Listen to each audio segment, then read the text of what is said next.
మెయిన్గా క్యాన్సర్కి చాలా మంచిది. ప్రారంభ దశలోనే రకరకాల క్యాన్సర్ కణాలు కూడా తొలగించడానికి బాగా పనికొస్తున్నది. వాటిని నాశనం చేయడానికి, క్యాన్సర్ కణాలు మళ్ళీ పెరగకుండా స్ప్రెడ్ కాకుండా రక్షించడానికి వంకాయ ఉపయోగపడుతున్నదని సైంటిఫిక్గా ఉన్నాయి అన్నమాట.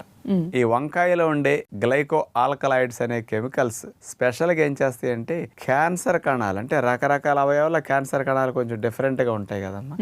బాడీలో ఏ రకమైన క్యాన్సర్ కణం ఉన్నప్పటికీ ఆ క్యాన్సర్ కణానికి బ్లడ్ సప్లై కట్ చేస్తుంది అనమాట. రక్తనాళాల్లో మార్పులు తీసుకొచ్చి పోషకాలు వెళ్లకుండా చేసేస్తుంది అనమాట. దానివల్ల ఏమవుతుంది, క్యాన్సర్ కణకి న్యూట్రిషన్ అందక క్యాన్సర్ కణం చచ్చిపోతుంది. ఇక స్ప్రెడ్ అవడానికి ఛాన్స్ లేకుండా చేయడానికి ఈ గ్లైకో ఆల్కలాయిడ్స్ అని మెయిన్ ఉపయోగపడుతున్నాయి అంటున్నారు. అలాగే మరొక కెమికల్ సోలసోడైన్ అనే గ్లైకోసైడ్ వంకాయలో స్పెషల్ గా ఉంటుంది అనమాట. ఇదేం చేస్తుందంటే క్యాన్సర్ కణాలని మొదట్లోనే గుర్తించి తానంతట తానుగా చనిపోయేటట్టు వాటికి ప్రేరణ కలిగించి